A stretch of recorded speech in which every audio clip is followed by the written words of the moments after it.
Hey everyone, thanks for joining my live video. I'm going to start with 3 Tibetan sound bowls and go from there.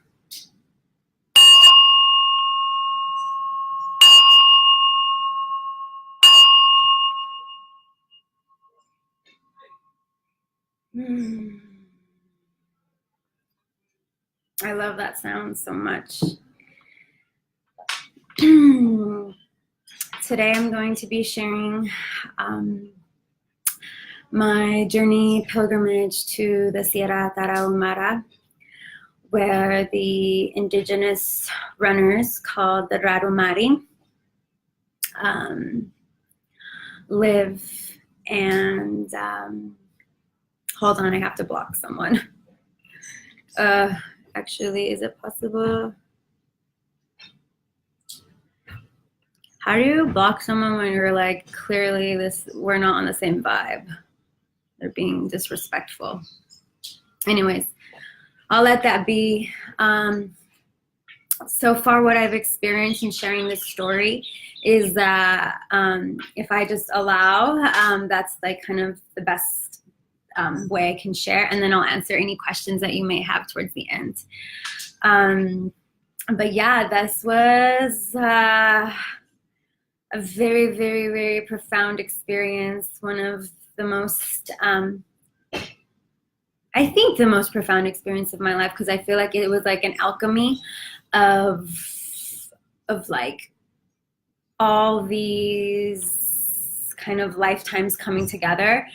And if there's 2 words I can describe this journey, it's called, it would be ancient miracles. Okay, let me see if it's true, if I can. No, it doesn't work to block this person. But anyways, so yeah, ancient miracles. And before I begin, I just want to take a moment to acknowledge all the people who've been sending love and prayers to my dog, Tonatsi. She is healing well, and it's actually quite miraculous. I mean, I won't get into the details of that right now, but she is doing much better. She's eating, and so thank you so much for your love in that way. Because this story is like super deep and full of so many, magical shares and whatnot. For me, I like to set the container, and because it is Mexico, timing's a little different here, and so there may be a time where I may be interrupted, and it's just the nature of life out here a little bit, and also because my dog, is healing from from being hit, she may want to step outside, and I have to look out for her. So, anyways. Thank you so much for your patience. So yeah, my intention to share this story is to inspire like sovereign trust and, that like inner voice that is with us, and whether you have developed a relationship with it or not, this is really a story of honoring that part of you that like sometimes doesn't make any sense, but it's there for a reason. Okay, so the first time I came across learning about the Tarahumara, a dear friend of mine told me about the book Born to Run. It's a New York bestseller, and it's about these indigenous runners who run crazy distances. When the Spanish came to conquer Mexico, they literally ran to the farthest corners of Mexico, and since then they developed a lifestyle based on running. Even when they hunt, for their prey, they outrun them to death, because as humans, we can sweat and we can keep going, whereas animals, they don't sweat the way we do, so they end up collapsing. And so these indigenous people have, they run extraordinary distances, and they are resilient as fuck. They are a whole other level of resilience. And so anyways, in 2012, I went to visit this area, but as a spectator, I was injured, and I wasn't really like, I don't think I'd run, I hadn't run a marathon by then. Primarily, I'd been running 5Ks and 10Ks, which is basically anywhere between 3 to 6 mile distances, not 26.2 miles, which is a marathon, or back then it was an ultra marathon. Okay, I don't want to talk too much about running, but obviously, as some of you know, running is a big part of my life. So, or, you know, yeah. But I wanted to go. I'm like, I want to know who these runners are and these people, especially because they're so close to my blood, you know. And so I ended up going there, and it was a very, you know, extraordinary experience. The purity of both the indigenous people and the people who live in this town where the race is held, you know, the town people, pure as can be, like civilization, like, you know, just pure people wanting to help and genuinely help, not with like an agenda in the back, but genuinely like, we're here, what do you need, you know? And so it really touched me. And so I've been wanting to go back, but like I've kind of haven't been training or running, that I just didn't know when that what opportunity would show up.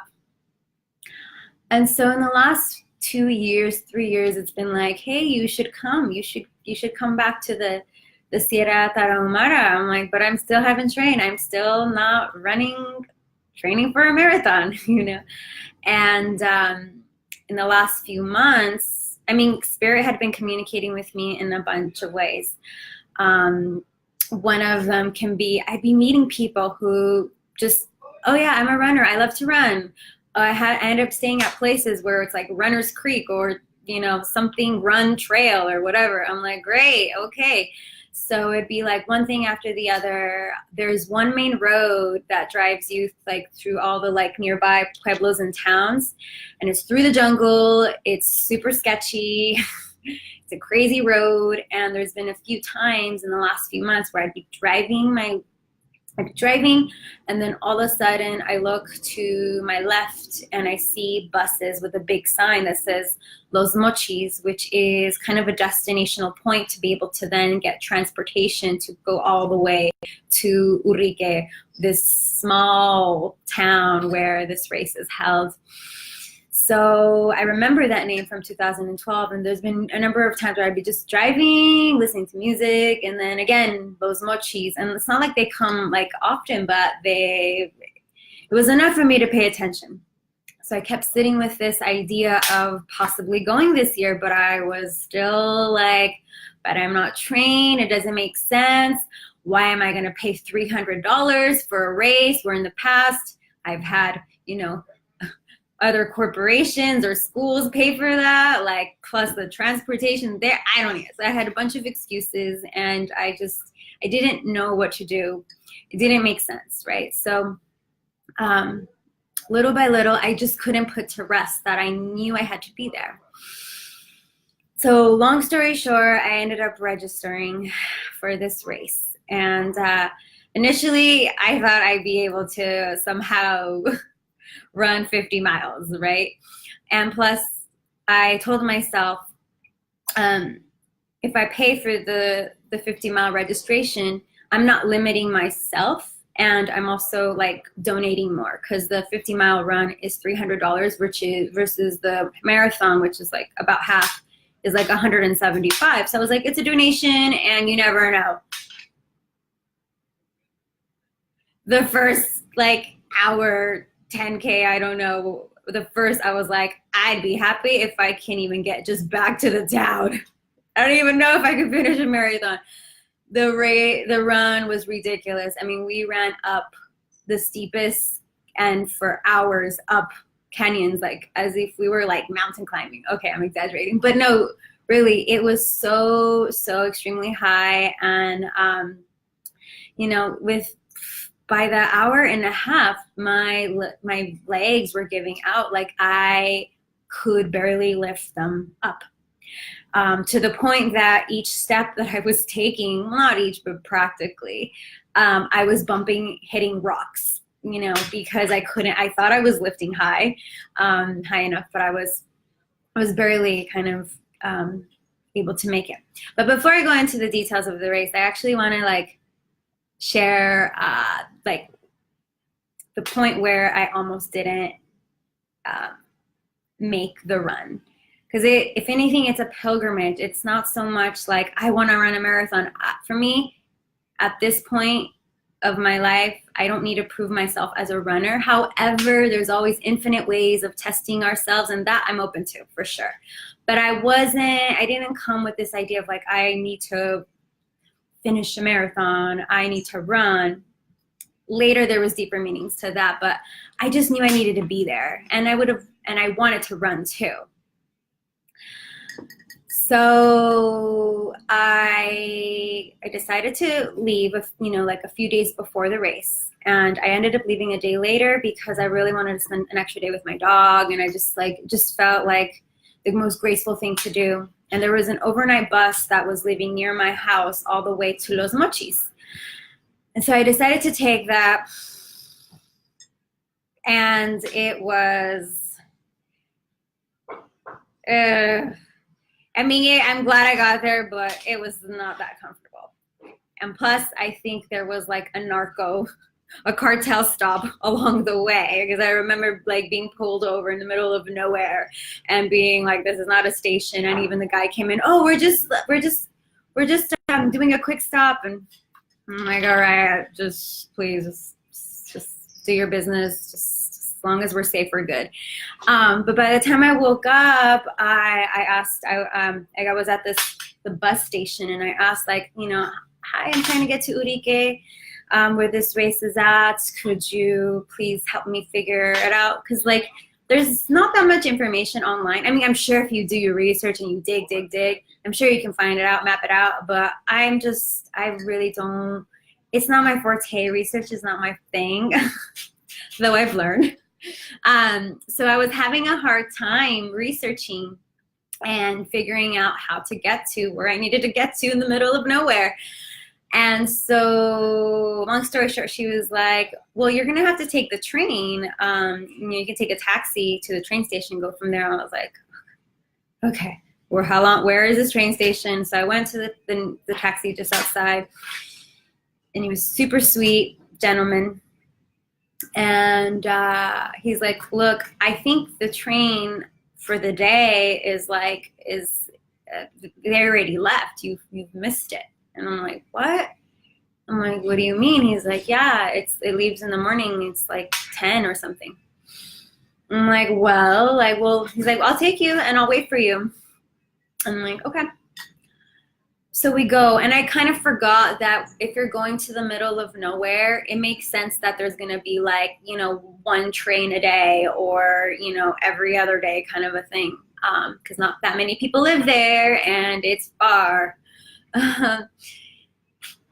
So I'm on my way to the train, and I go inside, and sure enough, the last train for the day has left.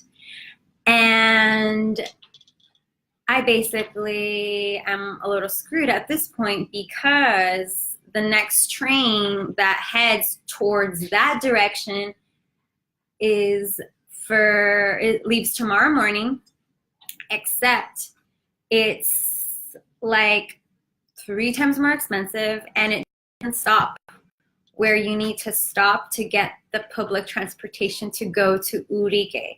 So not only was it going to cost me now $220 to get somewhere closer to my destination, but possibly miss the public transportation that would take me to the actual race the evening before the race, right? So I'm like, what do I do? Like, is it worth it? I'm like, I don't really need to like go explore more Mexico right now. Like, I had a headache by then. I didn't get great sleep on the bus. Like, I was like, this is horrible. So I come back from the train, and I'm like, kind of like sad and confused and a little bit all over the place. I have a headache because I didn't have coffee, which was a good insight that I need a detox from coffee. And so the guy's like, so the taxi guy's, what are you going to do? I was like, I don't know. I just need some good food and go from there. So he takes me to the mercado. I have a bomb-ass cazuela, amazing soup. And he said, you might as well, since you're here, you might as well check Fuerte. It's an ancient pueblo around here. And you're out here, you might as well go. I'm like, I don't know. Like, And he's like, it's only an hour and a half away. And he's like, and I'll take you. I'm like, of course you will, you know? So I was like, you know, I can't make a decision right now. I'm just going to go and enjoy my food. So I get out of the mercado, and then there's like a mini bus station right outside of the mercado. And then it said Fuerte outside. And I'm like, well, fuck, I'm already out here, right? I might as well go visit like a new ancient pueblo in Mexico. And if there's one thing I love about Mexico is that there are these ancient pueblos that still exist, and they are super magical. They're very special, and they're rare, and they're magical. And fuerte means strong or like strength in Spanish. So I was like, I could definitely use some strength to either go back home or to figure this all out. So I ended up going back to this place, and it's about an hour and a half. And at the time, I didn't know that I'm getting closer to Urique, that it's towards that direction. And so I get there, I check in. Of course, my room number is 32. I'm 32 years old, and it's like super surreal. I'm like entering this like middle of nowhere place. There's like 4 gambling, like, what is it called? Like slot machines, gambling slot machines with like police officers, and it's like straight out of a movie. And this guy with a cowboy hat was like, necesito cuarto. He's like, I have one arriba. I'm like, perfect. Take a shower, pass out for like 3-4 hours, go to dinner. Right in front of where I am having dinner, there's this sign that says, when nothing is secured, everything is possible. I'm like, great, right in front of my face, right? And so I go back home, and then the guy that rented me the place, he was trying to recommend places to go. I'm like, no, like I just came to run this thing. I don't know, I'm supposed to be here. And he's like, what are you talking about? Okay, so this is the part where I can't fully share all the details because it can affect someone, to at least a few people's lives and work. But if you do see me in person, I could share. But I have to protect those people that totally made it possible for me to go to Urique this last minute. It was like a make or break deal, right? There's like, definitely tomorrow morning, there's this mode of transportation that goes, to Bauchivio, and from there you just get on the bus. And I mean, tomorrow morning. I'm like, really? I was told, something different. And so he's like, no, you can take a bus right around the corner. Takes you there. I'm like, he was so assured and so confident that I was like, well, and I was rested and fed, and I was like, well, I'm here. I got to go in the morning. So I wake up, and I'm at this place, right, to wait for my transportation. So I'm a little early, and decided to do a little bit of yoga. And then a gentleman comes by and says, hey, you missed your mode of transportation. I was like, what do you mean? He's like, yeah, it left. I'm like, no, what are you talking about? I've been here for half an hour. He's like, no. He's like, let me find out.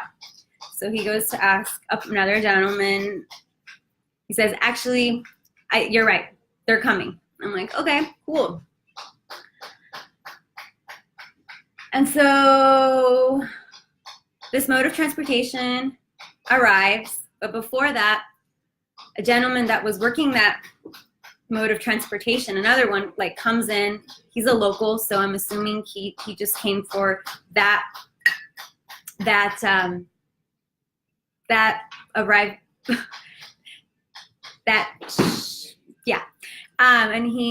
And I told him, like, yes, I'm trying to go to this thing. I'm trying to blah, blah, blah. And he's like, I'm sorry, but we don't stop there. I'm like, what do you mean? And so long story short, I know I want to get to the facts, right? Hey, lovies. Long story short, the mode of transportation arrives, and I'm like, at this point, this gentleman had told me that it's just not going to be possible because it's it's just not, they don't go there. And I'm like, this is it. This is it. I'm watching I'm watching this thing that I've been called to go be at, like just kind of like about to leave, disappear. So then I'm there. I'm totally like, okay, there's a lesson in this. I surrender. And then out of nowhere, one of the gentlemen that I talked to earlier, he was like, you're not going? I'm like, well, I was told I was told something different. And he's like, wait, let me see. So he talks to someone that is, kind of a big deal in that mode of transportation scene. They look at each other, they look at me, and then something in me said, go. So I go things and I run, and I'm like, I need to go. I want to run with the Tarahumara. Can you please stop at, blah, blah, blah. And they look at me and they're like, get on. And so I totally wish I can share the details. You know me, I'd be sharing about all my shames, right? But to protect them, So long story short, something that was impossible, I was down to the last minute. I was then graced with a miracle to get to the place where from there was more hope for me to get to this pueblo town. That ride in itself was so special. I'll share my favorite part. They asked me what I do for a living, and I said, I'm a teacher of yoga and dance. And so typically in Mexico, I like to gently penetrate them with what I do. I'm not going to go straight into like, I teach Tantra or I teach this. I kind of see where they're at before I like to meet them. Tonatzi, no! Come. Good girl, stay. She can't go up the stairs. Stay, lovies. You can pee over there. You can't go up. She's not allowed to go up the stairs, guys. Stay here, Tonatzi, stay. Good girl, down, down. Good girl, she is my sweetie. Thanks, guys. So,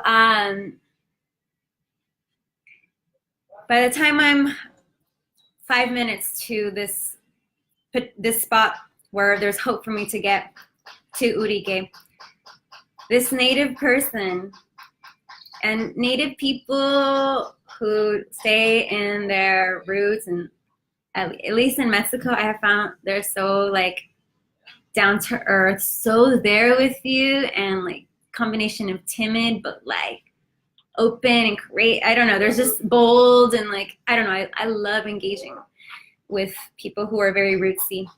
And by the time like 5 minutes before I get to my destination, the guy in Spanish, he's like, y acuérdate de abrir todas tus chakras y tus tantras. I was like, ¿qué? Gracias. And he looks at me and he's like, yeah. So he basically told me, remember to open up your chakras and all your tantras. I'm like, that's awesome. I'm like,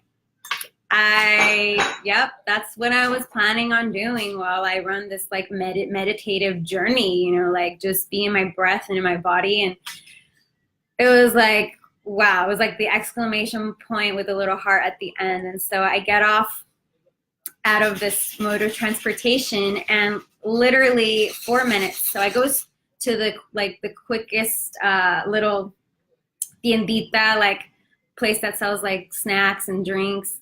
So I'm there waiting to get an electrolyte, which is like kind of like a Gatorade in Mexico. And within 4 minutes, I'm still waiting for the person in front of me to finish paying. A woman and her partner pull over. He's like, are you going to Urique? I'm like, yeah. They're like, get in. So her partner grabs my suitcase, puts it in the trunk, and off we go. And I'm like, I'm still in awe that all of that just happened. I was gifted both those transportations. And so we ended up pulling over like, 2-3 times to take photos. And then on our last kind of pullover spot, it was like a place where you can take photos. I posted one a few days, I think in my last post, with like, you can see 2 people like taking a selfie. Yeah. And so there works a man who goes by Polly, which is hilarious because I don't know if he knows what Polly means out here.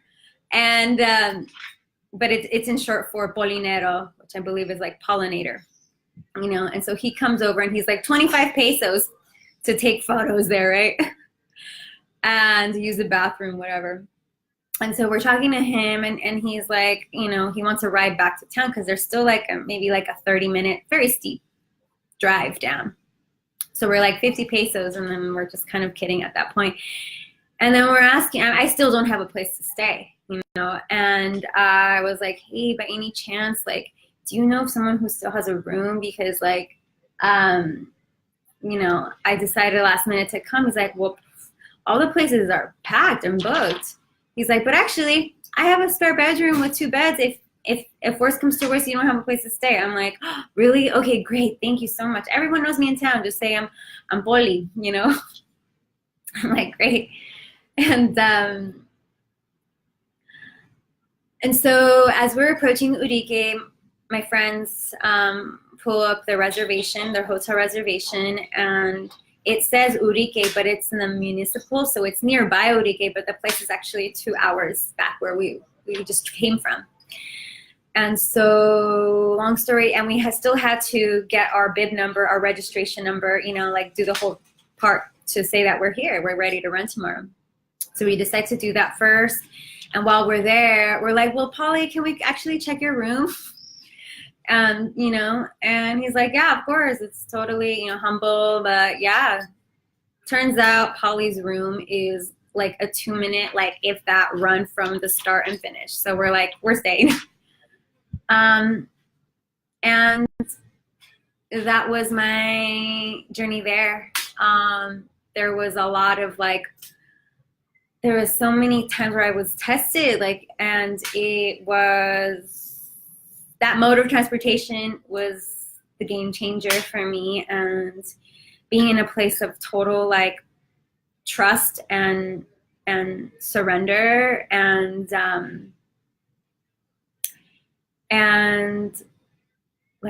just following something that was guiding me that didn't make sense. Again, I haven't ran more than 20-30 minutes at a time, and that's the most I'll do in a week, and maybe once a week. A marathon is no joke. It's 26.2 miles. My fastest is 3 hours and 5 minutes. That's when I was in shape then, and it was also in a very fast course. San Diego, it's like you got the breeze coming, it's flat, it's downhill, a little bit of uphill. I mean, it's a great race for a fast time.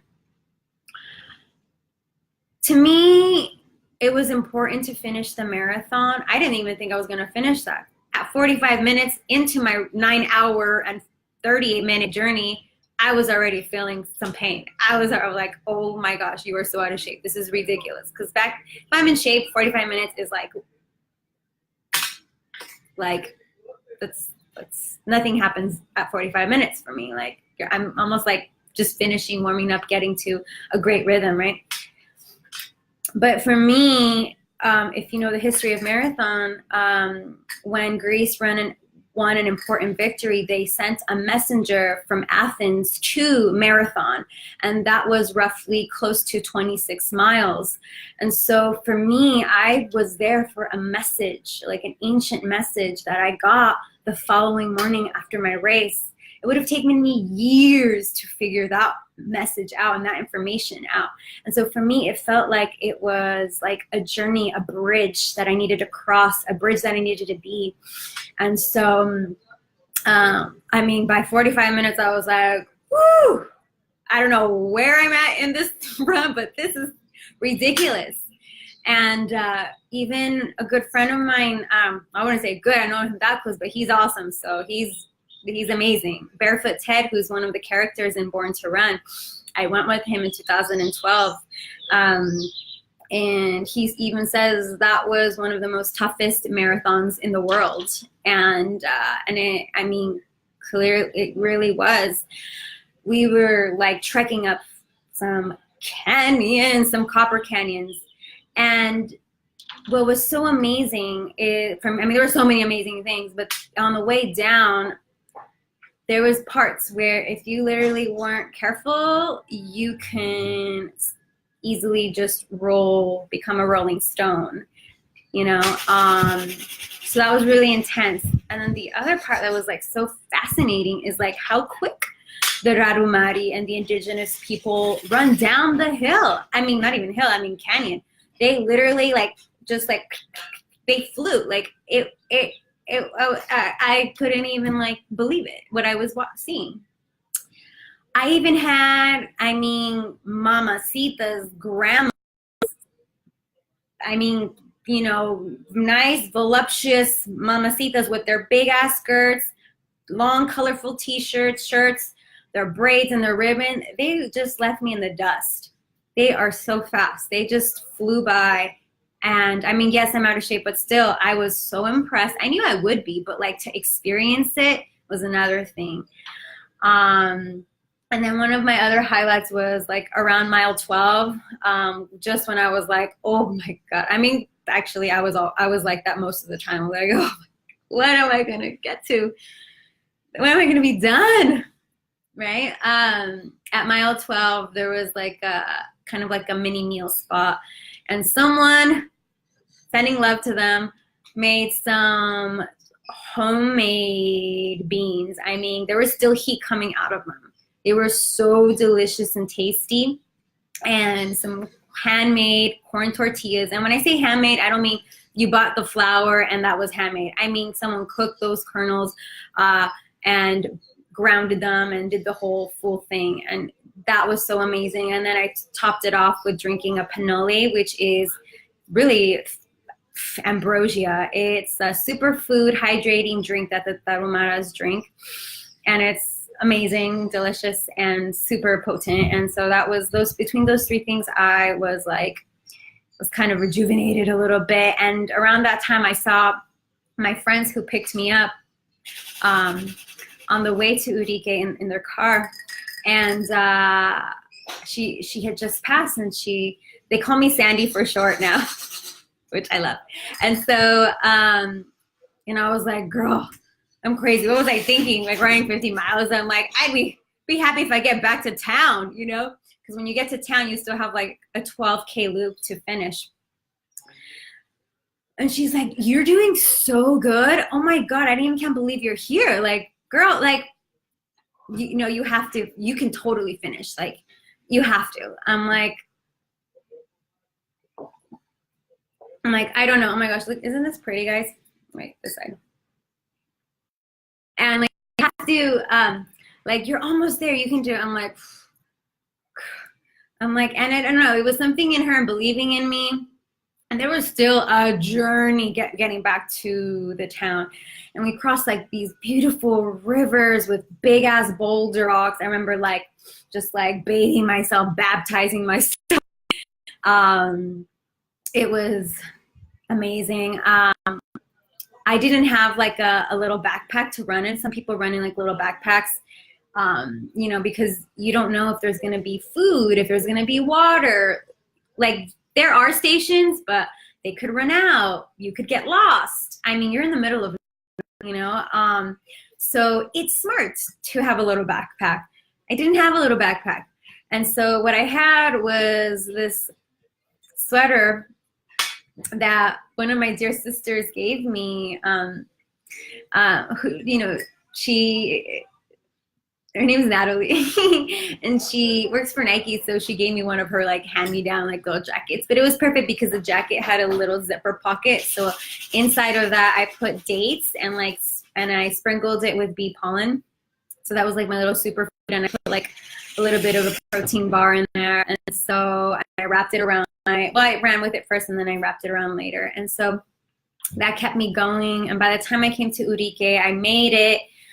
And there was still 12K to go. By then, my feet were feeling hot, so I wanted to switch from my, minimalist running shoes to my sandals, because I've been running in sandals as well. My body, for the most part, is used to running shoes. I've transitioned to minimalist running shoes, which means it has the most minimum amount of support, because ideally you want to be as close to the ground as possible, so you're really working all the muscles of your feet, and from there correcting your posture. Versus sometimes running shoes, what they do is they support you. If you run like this, or if you run like that, sometimes if you run like this, they'll have support system that's thicker here to support and balance you and correct you. But what the downside of that is, like, it's on some level debilitating you, because you're not learning how to correct it internally for yourself. And so I have more experience with running shoes than I have with sandals, but I have been in the last 6 years transitioning into sandals, because I know that that's where my body wants to go more. And so by then, like half hour before I get to Urige, before I know that I need to switch my sandals, the bottom of my running shoe actually like falls apart. So it was like perfect timing. I took off the t-shirt I had to block me from the sun. So now I'm wearing my dress, a dress that my sister like gave me like last year, like she, hand me down dress, but it's so pretty and colorful and like kind of fluorescent-y, like teal. And it was perfect because white bounces off light. So I thought it was like the perfect dress. And I chose specifically to not wear underwear because, for many reasons, but the main technical reason is that I didn't want anything to like rub against my skin. I am impressed that I don't have a single blister. I was running for 9 hours and 38 minutes. There was stopping. There is walking. There has to be. When you're going up like that, it's insane. I will drop this fact. However, there are some freaking Jedis out there. The Tarahumara, who came in first place for the 50-mile run, or 80K, he did twice my distance in 7 hours and something minutes. I don't know how the minutes, but in 7 hours. Yeah, it's insane, absolutely insane. And so I switched up, changed my gear, and then on my way to doing the last loop, I saw Barefoot's head, and I was like, I made it! By then I have a cane.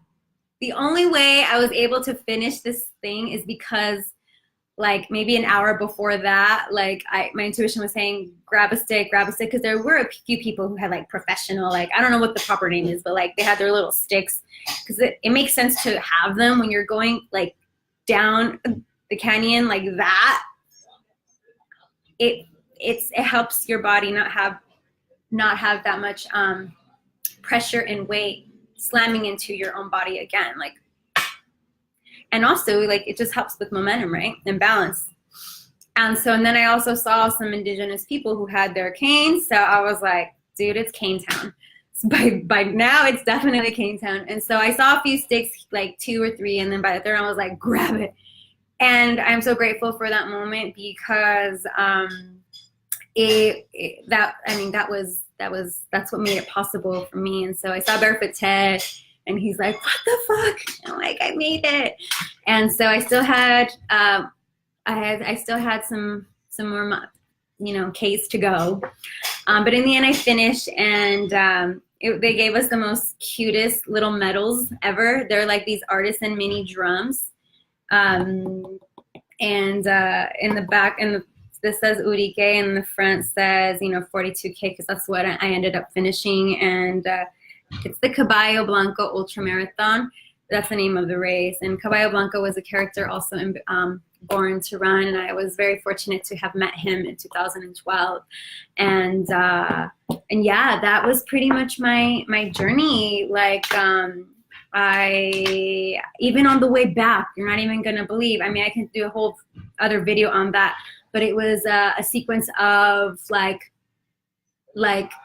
catching the last bus to the next thing. It was like a sequence of like, I had just gotten a massage the next morning, right? And then they're like, the last train that goes back to the main station leaves at 3 o'clock, basically in 3 hours. And the next one that comes by is Thursday, which is 4 days after. I'm like, no. So it was like that. Even when I got home, I got on the last bus. It dropped me off at El Crucero, the bridge by where I live, and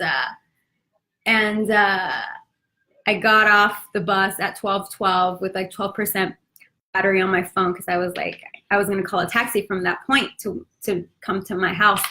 Called the taxis, they weren't picking up. I was, it's late, and I'm like, okay, I'm safe, I'm protected, as like assuring myself.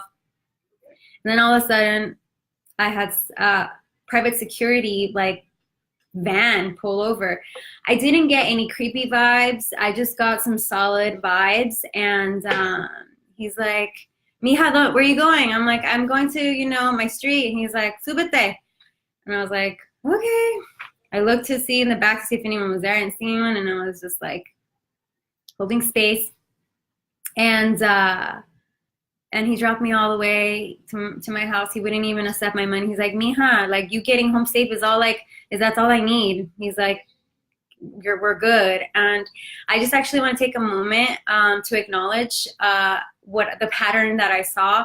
I'm not super into like gender this, gender that, but I do want to acknowledge the pattern was that there was a presence of masculine male protector energy that really guided my journey, from telling me about fuerte, from telling me about this mode of transportation, from arriving to the mode of transportation, and then certain people talking to certain people, and then these certain people gifting me a ride to the place where I would then most likely get a ride to Urique. And they were at least like 5 gentlemen who really made it possible for me to attend. So I want to put a shout out to,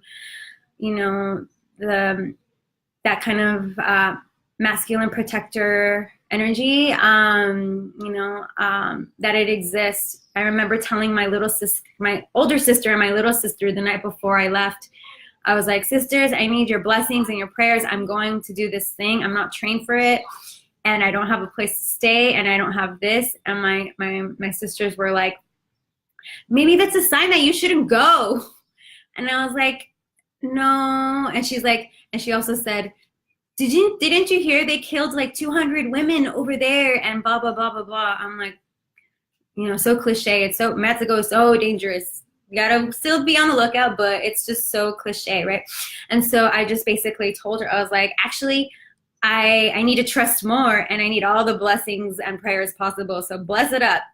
And so in the end, it was just this profound, ancient, miraculous experience and journey, and a deep reconnection to my sovereign self, my sovereign trust, my sovereign, I feel like I became a woman in a different way. Like, yeah, I know I'm like, independent, whatever, but it was like a whole other kind of sovereignty that I experienced, and extremely life-changing. I'm gonna see if anyone has any questions for me. I hope I covered the juiciest things, but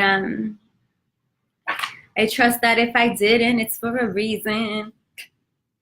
So yeah, thanks to everyone who's been watching. I know it was a long video. Hey, beautiful. Is your puppy named Tonatzi like the Azteca goddess? She is named after, there's like a few descriptions or meanings. Tonatzi is Mother Earth goddess energy. And so she's kind of an indigenous name of the Virgin Mary. So she carries that kind of medicine for me, and reminder, because Tonatzi is just someone has been a huge part of my life for many years. You are glowing from inside and out. This reminds me of The Alchemist in some ways. Love all the synchronicities. Yes, there were so many synchronicities. It was like, yeah. And what's a little like extreme is like when you go through an expansion phase, then you go through a contraction, and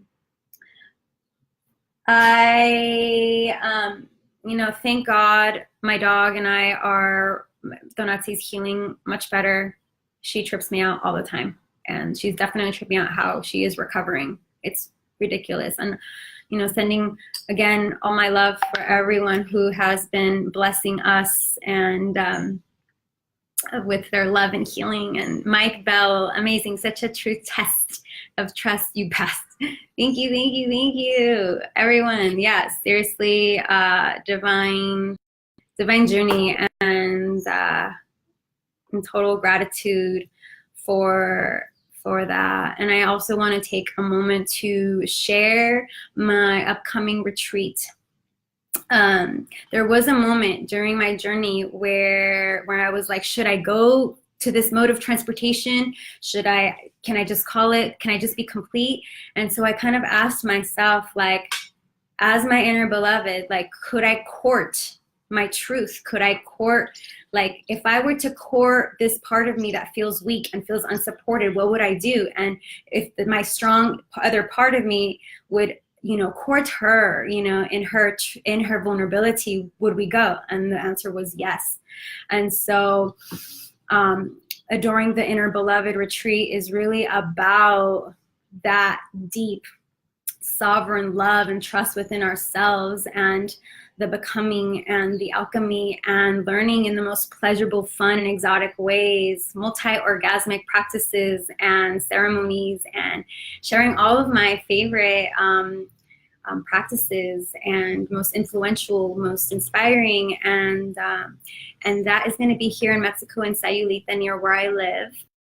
And that's going to be leading towards the summer solstice, like 5 days with me.